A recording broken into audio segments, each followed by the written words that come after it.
بجلی سے چمٹ جائے تو الگ نہ کرنے والا نہ کر پائے گا. وہ دن آپ کے ساتھ بھی آنے والا ہے، میرے ساتھ بھی. اور اس کے بعد اسی ایمان پر فیصلہ ہوگا یا آگ لگے گی جس کے شعلے کا مالک فرماتا ہے انہا ترمی بشرر کالقصر. ایسے شعلے ہیں تمہارے اوپر ایک کوئی انگارہ آ جائے، دور سے پھینکا جائے تو ہوش جواب دے جاتے ہیں. فرمایا وہاں اب لگاتار نہ موت آئے گی. ایسے بڑے بڑے شعلے ہیں اس جہنم کے اندر اچھل رہے ہوں گے جیسے بڑے بڑے میدان ہوتے ہیں. اور جب وہ زمین پر گر کر جہنم کی زمین پر گر کر اندر وہ چنگاریوں میں تبدیل ہوں گے تو چنگاریاں اتنی بڑی ہوں گی جیسے کہ بڑے بڑے پیلے اونٹ ہوتے ہیں. ایک یہ ہے کسی ایمان کے بارے میں. اب ایمان کی بات نہ مانی جائے، اس زندگی کو کسی طرح سے سرخوشی اور سرمستی میں گزار دیا جائے یا اللہ کے ساتھ کسی اللہ کے بندے کو بھی سازی اور شریک ٹھہرا لیا جائے. جیسے میں نے دکھایا ہے سارے فتوے دیے ہیں کہ یہ فتوا دیکھو یہ دیوبندیوں کا ہے، یہ دیکھو بریلویوں کا، ان کی اپنی کتابوں کی، یہ تبلیغی جماعت کا ہے، یہ مولانا مولوی صاحب کا خود اپنا عقیدہ ہے. دیکھیے کتنا اس کے اندر شرک ہے. یہ عقیدہ آپ دیکھ لیجیے اہل حدیث کا ہے. ان کے بڑے نذیر میاں ہے، وحید الزما ہے، پھر جھنڈا آج کل کے ہے. یہ محمد عبد الوہاب کے بیٹے ہیں. ان کا حال دیکھ لیجیے. امام احمد بن حنبل نے جو فتوا دیا ہے یہ دیکھ لو، ایمان سے کیسا جنگ کرنے والا. یہ ابن تیمیہ اور ابن قیم اور جو مشہور ہے دنیا کے اندر کہ انہوں نے بہت بڑی خدمت کی ہے. دیکھو اللہ کی کتاب کو کس طرح چھٹلایا ہے. تو یہ بات اس کی کڑوی بات ہے، لیکن میں مجبور ہوں اگر میں یہ بات نہ کروں تو پروردگار فرماتا ہے وَمَن لَّمْ يَحْكُم بِمَا أَنزَلَ اللَّهُ فَأُولَٰئِكَ هُمُ الْكَافِرُونَ. اگر میں اس بات کو امت کی خیر خواہی اور بات کو صاف کرنے کے لیے ایمان کا مسئلہ یہ ہے، کوئی لین دین نہیں ہوگا، مداحنت نہیں ہوگی. تم سے کچھ چاہیے اللہ سے ہے، تم برا مانو اللہ میرا محافظ ہے، تم گالیاں دو، تم جان کے دشمن بن جاؤ، لیکن بات یہ ہے تمہاری اپنی خیر خواہی کے لیے کہ ایمان کی آزمائش پہ ڈالے گئے ہو. سب کچھ کرو لیکن ایمان کے ساتھ بدل نہ کرنا. نمک خار ہو مالک کے، نمک خراب نہ کر جانا. یہ ایک مسئلہ ہے، اس کو لانا پڑا ہے ایک ایک چیز کو، اور کہیں اور سے نہیں. ان کی اپنی کتابوں سے جو خود دیکھ لو یہ امت کے رہنما بن رہے ہیں. اب خود بتاؤ اگر ایک کوئی محافظ ہے وہ خود گھر کو ٹوٹ لے، ایک بال لگائی جاتی ہے کھیتی کو بچانے کے لیے، وہ اگر کھا جائے خود کھیتی کو. ایک معالج ہے علاج کرنے کے بجائے بیمار کی رگوں میں خود زہر اتار دے، تو بتاؤ کس کے سامنے فریاد سوائے اللہ کے کس طرح دعا کیا جائے. لیکن یہ بات ایسی نہیں ہے کہ غیر متعلق کو حدیث دیکھ رہا ہوں، آپ کی اپنی بات ہے. ہر ایک کے ہاتھ ڈھلکیں گے اور تھام نہ پائے گا، آنکھیں چلنے لگے گی، روک نہ پائے گا. منہ کھلا رہ جائے تو اس کے بعد ٹھاڈا باندھیں گے، اس کے خاندان والے آنکھیں بچا کر چلنے لگے تو پٹیاں باندھی جائیں گی. بدن سے ریشمی کپڑا ہو یا چیتروں میں کاٹ اتارے جائیں گے، 4 کالے میسر آئیں گے اونچے اور نیچے، اور پھر زمین کا پیٹ کھلے گا اور اس گڑھے میں ڈالنے کے بعد پھر کوئی خیریت کو نہ پہنچے گا. یہ سارا معاملہ ہے، اصلی معاملہ فردن بھی اور قوم کے لحاظ سے. اس لیے اپنی جانوں پر ترس کھانا ہے اور اللہ کے یہاں اس آگ سے بچنے کے لیے جس کے لیے مالک نے فرمایا ہے کہ میری رحمت صرف ان جوان مردوں کے لیے ہے ان الذین آمنوا، جو ایمان لائے ایمان کا حق ادا کرتے ہیں. اور اس طرح سے کہ دوسری وہ ہاجروا، ایمان کے فوراً بعد مالک فرماتا ہے ہجرت کرے، یعنی ایمان کے تقاضے پورے کر کے دعوت حق اٹھائے، کھول کر بات لائے، کون ان کو نکال پھینکے. اور ہجرت کرنے کے بعد وہ جائے بات پھر اللہ کی راہ میں جہاد کرے، اللہ کے دین کو غالب کرے. یہ انداز ہے. باقی جمہوریت کی بازی، یہ چانکیہ قومیت کے نعرے، معاشرت کے پرانے سدباب، اشتراکیت کی آوازیں اور پکار، یہ دنیا میں ہو سکتا ہے کہ چند روزہ دنیا میں آخر آج بھی دیکھ رہے ہیں کہ امریکہ کا معیار زندگی کس کو بلند ہے. مغربی یورپ کے کتنے لوگ ہیں شان سے رہتے ہیں، لیکن آپ دیکھیے آپ اس سے زیادہ یہاں کر لیجئے، ایمان کی بات نہ اٹھے، ان سے زیادہ یہاں پر معیار زندگی بلند ہو جائے، لیکن جو اٹھتا جائے گا جہنم کی آگ کہیں نہ بننے کے لیے اٹھے گا. اور آپ یہ کوشش کر دیکھیے ایمان کی، جو انبیاء کا طریقہ اللہ کا حکم ہے، ہو سکتا ہے ہزاروں سال تک کوئی معیار زندگی میں فرق نہ آئے، لیکن اس درمیان جو اٹھتا جائے گا جنت کا مجھا سنتا جائے. قرآن مجید کا مرنے سے پہلے جب محتضر ہوتا ہے قرآن حدیث بیان کرتی ہے، فرشتے آ کے بتاتے ہیں یا کوئی غم نہیں، آئندہ آئندہ کا خوف نہیں، پرانا غم کبھی تم کو نہ ستائے گا. تو یہ دونوں چیزیں آپ کے سامنے ہیں. جمع مردی کا رویہ اور ہے اور کاغذ کا مقام اور ہے، شاہی کا مقام اور. اب ایمان کی بات ہے، اللہ توفیق دے تو سمجھیے اس کو۔ بہرحال موت کی چٹکی ایسی مضبوط چٹکی ہے، نہ وہ جوان کے دامن رزق کو چھوڑتی ہے نہ بوڑھے کی ہے۔ وہ تو بات چند دنوں کی بات ہے، کچھ بہاریں کچھ دن بیتیں گے، کچھ راتیں گزرے گی اور آخر کار ہچکی آئے گی اور اس دنیا سے جانا ہے، اور اس کے بعد یا تو آگ لگے گی، اور یا مالک فرماتا ہے کہ لہم فیہا ما یشاؤون، یا تو یہ ہے کہ زندہ ہوں گے جوانی سدا بہار جوانی، اور ہر لمحے ان کی حسن جوان میں اضافہ ہوتا رہے گا، تندرستی ایسی کہ بیماری پاک نہ سکے گی، خوشی ایسی غم کا ایک بادل نچھائے گا۔ اور مالک فرماتا لہم فیہا ما یشاؤون، اور ان کی مشیت کا عالم یہ ہے کہ اب ان کی مشیت ہمیشہ راج کرے گی، خالدین ہمیشہ کے لیے، اور کان علی ربک وعدا مسئولا، انتما مردوں سے ہم نے وعدہ کر لیا ہے کہ کبھی تمہاری مشیت میں ہم بھی مداخلت نہ کریں گے، بفرض محال ہم بھی مداخلت کریں تو ہم مسئول ہیں، تو ہم دیتے ہیں۔ میرے وعدہ یاد دلاؤ کہ مالک تو نے کہا تھا کہ تیری مشیت میں کوئی مداخلت نہ ہوگی، یہ مداخلت کیسی ہے؟ تو یہ مالک نے ایک انداز بیان ہے کہ کبھی ممکن نہیں ہے وہ چھاٹو چھاٹتے والوں اس دنیا کی چند بہاروں کے اوپر اپنی جوانی کی ساری طاقتیں اپنے بڑھاپے کا سارا زور لگا دو، اور یا جنت کی وہ لہلاتے باغات ہیں جن کے لیے مالک نے فرمایا ارضھا کارض السماء والارض، ایک ایک کی جو بادشاہت ہے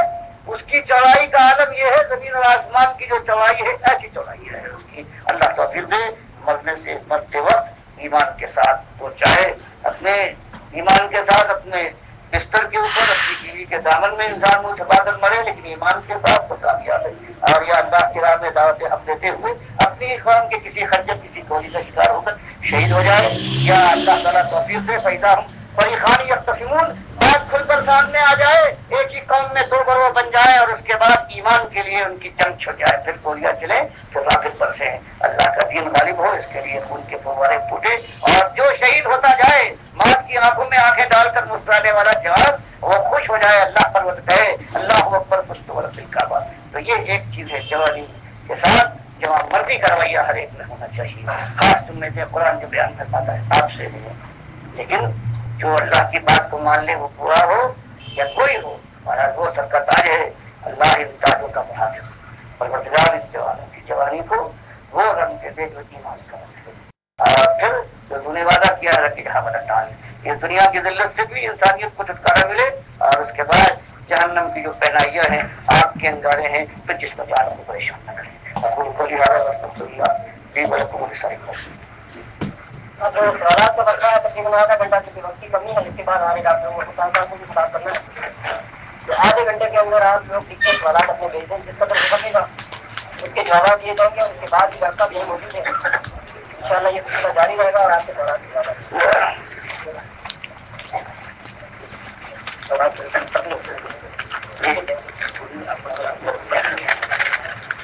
سوال ہے آپ کے نزدیک اس وقت صحیح اہل ایمان کی تعداد دنیا میں کتنی ہے اور مشرق کتنی ہے، اور مشرق کتنی ہے برابر فرمائیں۔ اور میرے خیال میں اگر لاکھواں حصہ بھی اور 10 لاکھواں حصہ بھی ایمان دار نہیں ہے، دوسروں کو چھوڑیے مومنوں کے اندر مجھے نہیں ملے، ورنہ میں ایسی کڑی بات سب بات 10 سال سے چیختا آ رہا ہوں کہ لاؤ میرے سامنے کہیں ایک اپنے عالم کی کوئی کتاب لا کے دکھا دو کہ وہ ایمان کی طرف دعوت دیتی ہو، اگر وہ ایمان سے بحث کرتی ہے اور کسی بات سے بحث کرتی تو میرا بھی یہ کہنا ہے،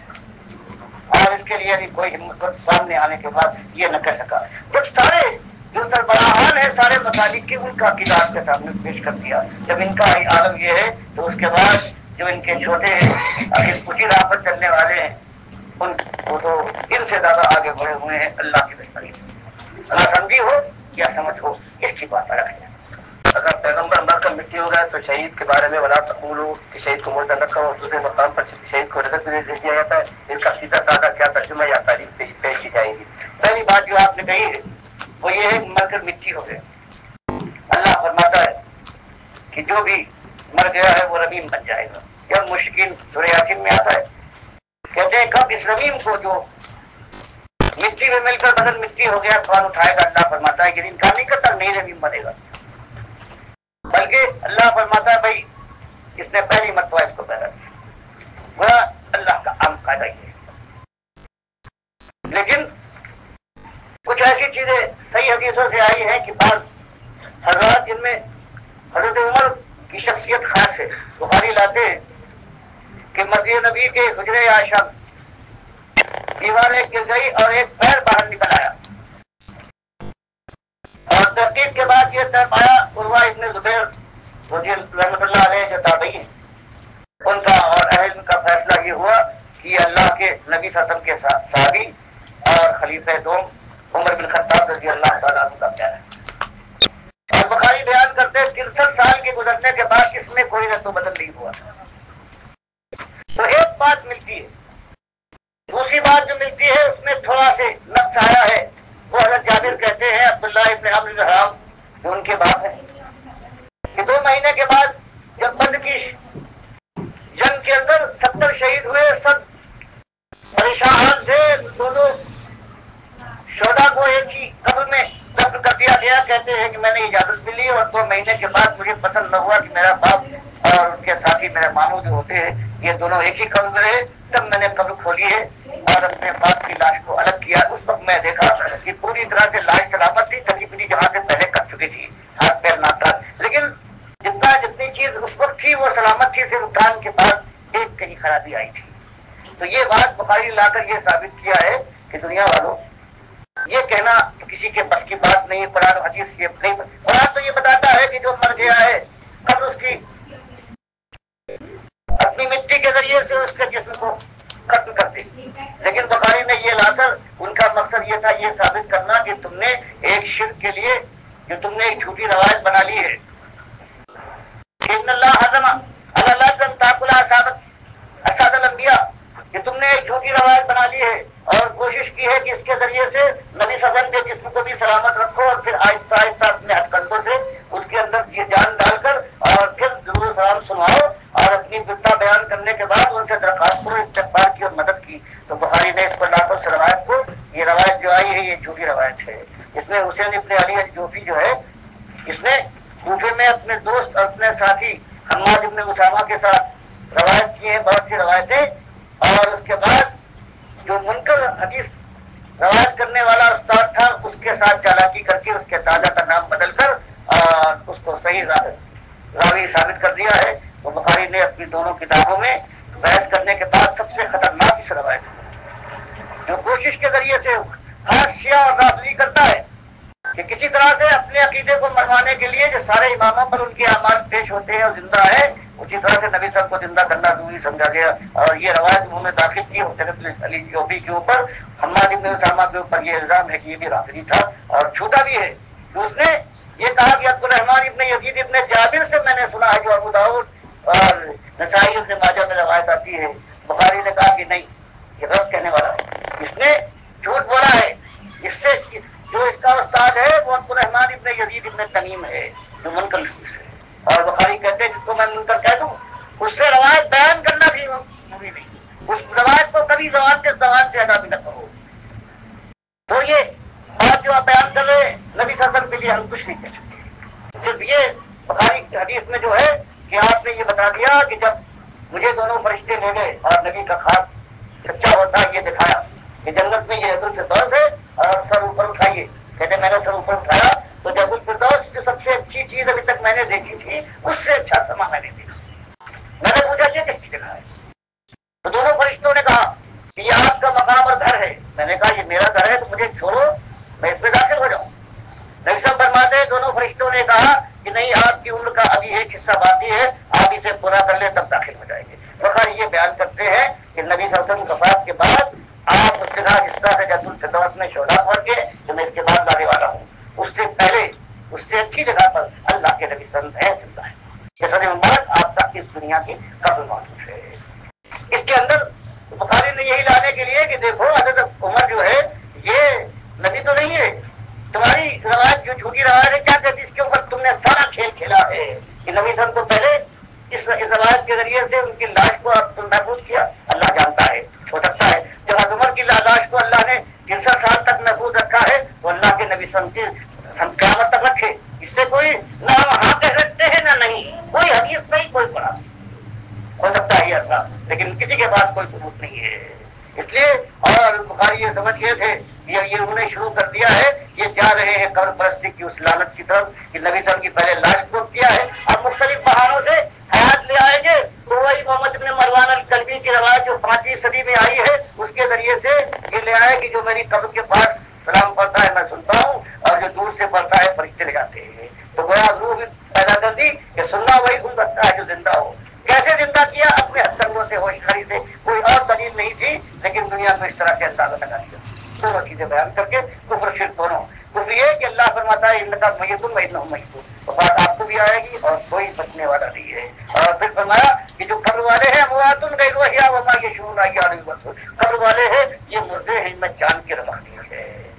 اس کی قبر پرستی کی جو اللہ نے کام دی اللہ کے رسول صاحب نے بتا کر کہ میں یہاں نہیں بلکہ جنت الفردوس میں اور شہداء سے اچھے مقام پر ہوں گا۔ صحابہ کرام کے اوپر یہی اختلاف ہوا ہے، آپ کی لاش مبارک پڑی ہوئی ہے، ابو بکر عمر رضی اللہ تعالیٰ عنہ، یہ اللہ نے اختلاف پیدا کیا، امت کا اجماع ہو گیا کہ آپ وفات پا گئے ہیں، زندہ نہیں ہے، قیامت سے پہلے زندہ نہیں ہوں گے۔ یہ بات ہو گئی۔ تو یہاں جو آپ بتاتے، اب دوسری بات آئی، اب شہداء کے لیے آئی۔ مالک جب یہ مہاجر 3 چیزوں کو انہوں نے اللہ کی رحمت سے پورا کر لیا، ایمان لائے، عمل صالح کیا، 83 حق کرنے کے بعد کہ 83 سب کا جو پہلا حصہ ہے ہجرت کر لی انہوں نے مدینے پہنچے۔ ابھی 83 سب کا مارکت الحرا جو انجام والا معاملہ ہے جہاد فی سبیل اللہ قتال کا وہ حصہ باقی ہے۔ تو سب سے پہلے ہجرت کے بعد سورہ بقرہ نازل ہوئی، اللہ نے سارا بتایا کہ یہ ہونے والا ہے، جنگیں ہوں گی اور ہمت کرو، یہاں تک آئے ہو اب آخری کھیل تو کھیلنا ہے بتایا، لیکن ہمت مضبوط رکھو۔ اور کوئی مر جاتا ہے لوگ کہتے ہیں مر گیا، اب کیا ہے ختم کے بعد ورنہ یہ مرا، اس کا مرنا شہادت جو ہے اس کو مرنا بھی مرنا سب بھی نہیں، اس کی کامیابی کا یہ عالم سمجھ کو شعور نہیں ہے کہ مرا ہے کیا کہ زندہ کہاں ہے کیسے۔ یہ بتاتا ہے جنگ بدر نہیں ہوئی، جنگ بدر ہوئی، جنگ بدر کے بعد جنگ احد ہوئی 3 ہجری میں شوال میں۔ اب اللہ نے بتا دیا ولا قلہ تشعرون، اب مالک نے بیان فرما دیا کہ وہ کہاں ہیں شہداء، کہاں زندہ ہیں۔ تو مالک نے قرآن میں آیت اتاری سورہ آل عمران میں ولا تحسبن الذين قتلوا في سبيل الله امواتا بل احياء عند ربهم يرزقون، جو اللہ کی راہ میں جو عمر بخاری نے کہا یہ سب کے لیے ہے جو میدان جنگ میں مارا جائے یا دعوت حق دیتا ہوا حرام ابن ملحان اور ان کے 78 ساتھیوں کی طرح سے شہید کیا جائے، ان سب کے لیے اللہ فرماتا ہے ان کو گمان نہ کرو کہ یہ مردے ہیں، یہ زندہ ہے، اور زندگی کا عالم یہ ہے کہ قیامت سے پہلے ہی اللہ کے پاس اس طرح کی اپنے رب کے پاس کو رزق دیا جاتا ہے۔ ایک مشکل چیز آ گئی، مسروق جو بہت بڑے تابعی ہیں، عائشہ کے بھی شاگرد ہیں، سال بعد سے صحابہ، وہ حضرت عبداللہ ابن مسعود اپنے استاد سے کہتے ہیں کہ استاد اس قرآن کی اس آیت کی پوری تفصیل آپ بیان فرمائیں، پوری بات صاف نہیں ہوئی۔ انہوں نے کہا بیٹا میں نے بھی اور میرے ساتھیوں نے اللہ کے نبی صلی اللہ علیہ وسلم سے پوچھ لیا ہے، وہ مسلم اس کو لے آئے کہ جب شہدائے احد شہید ہوئے جیسے شہید ہوتا ہے کوئی، تو اللہ نے ان کی روحوں کو ان کے دنیاوی جسموں سے نکال کر نئے جنتی اڑنے والے سب امت کے جسم عطا فرمائے اور ان سے کہا قیامت سے پہلے ہی جنت کی مزے کو اب وہ آرام و آسائش، اور اللہ نے اپنے عرش کے نیچے ان کے لیے محلات بنائے کہ یہاں آؤ قیام کرو کرنا۔ نبی صاحب فرماتے اس کے بعد جب ساری نعمتیں ان کو مل گئی تو اللہ نے خاص طور سے ایک دن اپنے عرش سے متوجہ ہو کر ان سے خطاب کیا کہ اور کچھ چاہیے تمہیں شعرا؟ تو ان سارے لوگوں نے کہا کہ مالک سب مل گیا، کوئی اب خواہش نہیں ہے، ہر چیز جو تم نے کہی تھی وہ مل گئی۔ تو اللہ نے کہا نہیں کچھ مانگو، 2 مرتبہ کہ 3 مرتبہ اللہ کے نبی صاحب فرماتے ہیں مالک نے کہا کچھ چاہیے تمہیں۔ سب ان شہداء نے مشورہ کیا کہ مالک برابر کہتا رہے گا کچھ چاہیے کچھ چاہیے، تو اپنی مانگ تو رکھے ہم کچھ۔ تو مشورے کے بعد یہ طے ہوا کہ آؤ جو پہلی شہادت کے وقت جو ہم کو عزت اللہ نے دی تھی اس کی مانگ مانگے، اور انہوں نے کہا کہ پروردگار ان ہماری ان روحوں کو جس کو تو نے شہادت کے وقت ہمارے جسموں سے نکال کر جنت الفردوس کے جسموں میں ڈالا ہے، مالک ان کو پھر ہمارے دنیاوی جسموں واپس کر دے تاکہ پھر ہم زندہ ہو جائے، تیری راہ میں پھر لڑے اور پھر شہید ہو جائے۔ تو وہ جو پہلی شہادت کے وقت جو تکلیف تو نے دی تھی بس اس کی خواہش ہے۔ اللہ کے نبی صاحب فرماتے ہیں اللہ نے دیکھ لیا کہ جنت کی بات تھی، جنت میں یہ بات ممکن نہیں ہے، اور اللہ کا قاعدہ ہے کہ جو جنت میں جو یہاں سے وفات پا جائے پھر قیامت سے پہلے نہیں آ سکتا، تو اللہ تعالیٰ نے پھر ان سے تقاضا کیا، اس بات کو خود مالک بار بار کہتا تھا۔ تو معلوم ہوا کہ یہ شہداء جو ہیں اپنے نئے جسموں کے ساتھ یہ جنت الفردوس میں ہے، اور شہدائے احد کے جو نبی ہیں وہ ان سے اونچے مقام پر، جس کے مسلم کی حدیث میں آتا ہے کہ جب اذان کی آواز سنو تو اس کو دوہراؤ اور پھر کہو اللہم رب هذه الدعوة التامة والصلاة القائمة آت محمد الوسیلہ، کہ اللہ تعالیٰ اے پروردگار قائم ہونے والی نماز کے مالک تو نبی صلی اللہ علیہ وسلم کو وسیلہ عطا فرما، وسیلہ دے دے۔ تو صحابہ پوچھتے ہیں وسیلہ دینا؟ فرمایا وسیلہ جنت میں جنت الفردوس میں ایک ایسا مقام ہے جو صرف ایک بندے کو دیا جائے گا، اور مجھے امید ہے کہ میں بندہ وہ بندہ میں ہوں۔ تو بتائیے اللہ کے نبی صاحب فرمائیں کہ میں جنت میں ہوں، جنت الفردوس سب سے اچھے مقام پر قیامت پر رہوں گا، اور امت آج ان کو زندہ درگور کر کے اس وجہ سے تاکہ وہاں ان کے سلام درود سنیں، ان کی بات پہنچائیں۔ اس کے بعد یہ حاجی ہے جو حاجی جانے کے بعد خانے کعبہ سے گزرے اور کہے کہ دستفشا یاد ایامے، کہ دستفشا گزشتہ دھرم شاہین کے قوالی والے کہتے ہیں کہ دیکھو ہمارا حال یہ ہے کہ جب ہم خانہ کعبہ کی طرف سے گزرے ہم نے ہاتھ سے دور سے اشارہ، ہاتھ جھاڑ کر اشارہ کیا کہ تمہاری کیا پرواہ ہے، بل غرور ہاں کہ من ہم آستانے داشتم، اور ہم نے کیوں ایسی بات کی؟ اس لیے کہ ہمارا خود آستانہ ہے، مدینے میں جائیں گے اور چمٹ جائیں گے کب کے سامنے جا کر جاریوں سے۔ تو فرمایا یہ اس کام کے لیے انہوں نے نبی صلی اللہ علیہ وسلم کو تصور کیا ہے، قرآن حدیث کے ساتھ یہ ضرور کیا ہے۔ اور ان کی باتیں یہ نمبر و محراب والے جو خالص پیٹ کے لیے مالک فرماتا ہے ان الذین یکتمون ما انزل اللہ من الکتاب ویشترون به ثمنا قلیلا اولئک ما یأکلون فی بطونہم الا النار ولا یکلمهم اللہ یوم القیامہ ولا یزکیہم ولہم عذاب الیم۔ یہ وہ لوگ ہیں نمبر و محراب والے، اللہ کی کتاب میں جو بات آئی ہے اس کو صرف اپنی دنیا اور پیٹ کے لیے اسے چھپا جاتے ہیں اور اپنے پیٹوں میں آگ بھر رہے ہیں، سمجھتے ہیں ہم کارنامہ انجام دے رہے ہیں۔ انہوں نے ہر چیز پر پردہ ڈالا ہے، اور پردہ کوئی اٹھاتا ہے تو یہ کہتے ہیں ہائے ہائے کہتے ہیں، اس کے بعد گالیاں دیتے ہیں اور اس کے بعد شور مچاتے ہیں کہ پیٹ کے اوپر لات جو ہے یہ قبول نہیں کر سکتے، باقی جو چاہے کرو، اس پیٹ کی کا خیال کرو۔ جواب مختصر ہے، اچھا یاد رکھے سوال لے جانے کے اعتماد سے کسی بغیر کسی مناسب گھاٹ میں روزہ رسول کی زیارت ضروری جبکہ یہ اہم رکن ہے، اگر قبر روزانہ قبر پر یہ سوچ پر فخر ہو جائے کہ اس رکن کی ادائیگی میں تبدیلی ہو جائے۔ رسول کے کون کہتا ہے؟ یہ مشرکوں کا رکن ہے، ایمانداروں کا پورا قرآن پوری حدیث گواہ ہے کہ جو حج ہوتا ہے یہ مکے اور اس کے مضافات میں مینا اور مصطفیٰ ہے اور بات ہے، اس کے علاوہ اس کے علاوہ جو کہتا ہے وہاں جانا یہ رکن ہے، اس کو یا تو اپنی جو علم ہے اس کی بات، اور اگر کوئی سمجھدار کہتا ہے تو خالص کو آپ کے سمجھ صحیح منہ میں نہیں ہے۔ جو لوگ آپ حج کرتے ہیں ان کا حج قبول نہیں کرے گا، جبکہ اللہ تعالیٰ کا خود فرمان ہے کہ اپنے گھر کے خود کروں گا۔ کیا خانہ کعبہ میں کوئی مشرک داخل ہو سکتا ہے؟ اور پھر امامت خانہ کعبہ کی تعریف یہ ہے کہ اس سے پہلے حضرت ابراہیم نے بنائے تھے، اس کے بعد صدیاں گزری ہے، 2500 سال کے بعد نبی صلی اللہ علیہ وسلم آئے ہیں، تو یہ سارے مشرکین آپ کے زمانے میں قابل چلیں گے۔ اس کے بعد چند صدیاں گزری ہیں، یہ شیعہ قائد ہوئے ہیں، یہ حجر اسود تک کو توڑ کر یہ لے گئے۔ آخر میں یہ سعودی خاندان سے ان کی لڑائی ہوئی ہے، شریف مکہ وغیرہ، یہ بدترین مشرک لوگ تھے، وہ جو حدیث لوگ بیان کرتے ہیں کہ صحابہ کرام کے سامنے آپ نے یہ بات کہی کہ مجھے اس کا ڈر نہیں ہے کہ تم مشرک بن جاؤ گے، لیکن اس کا ڈر ہے کہ دنیا تم پر وسیع ہوگی اور تم آپس میں ایک دوسرے سے بڑھ جانے کے لیے اختلاف کرو گے اور وہ تم کو برباد کرے گی جیسے پہلے۔ اس کے مراد صحابہ کرام ہیں۔ کیا تمہارے اوپر تم یہ دین سمجھ، یہ نہیں کہ عرب کے اندر شرک نہیں آئے گا، پوری تاریخ ہے، شاید چند صدیوں کے پورے خانہ کعبہ پر یہ مشرک اور شیعہ